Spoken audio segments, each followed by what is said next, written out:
Hey everyone, welcome back. Today, we're diving into a straightforward tutorial on how to send XDC from your Arculus wallet to your Phantom wallet in 2025. If you're into crypto, you know how important it is to move your assets securely, and this step-by-step guide will make it super easy. Whether you're a beginner or just need a quick refresher, let's get started. First things first, make sure you have both the Arculus wallet and Phantom wallet apps installed and set up on your device. Arculus is your secure hardware wallet, and Phantom is a popular multi-chain wallet that supports XDC. Open your Arculus wallet and navigate to the XDC asset. You'll see your balance there. Double-check it to ensure you have enough to cover the transfer and any network fees. Next, switch over to your Phantom wallet. Go to the Receive section and copy the XDC address. This is crucial, so don't skip this step.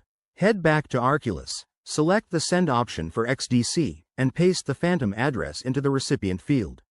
Now, enter the amount you want to send.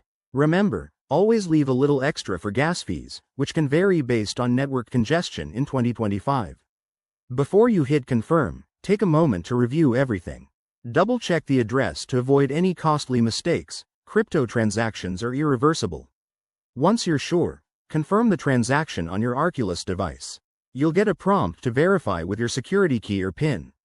After sending, keep an eye on your Phantom wallet. It might take a few minutes for the XDC to show up, depending on the network.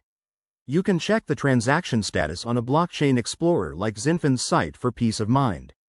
And there you have it. That's how you seamlessly transfer XDC between these two wallets. It's all about staying safe and double-checking details in the ever-evolving crypto world of 2025. If this helped you out, smash that like button, subscribe for more tutorials, and drop your questions in the comments. Thanks for watching, and see you in the next one.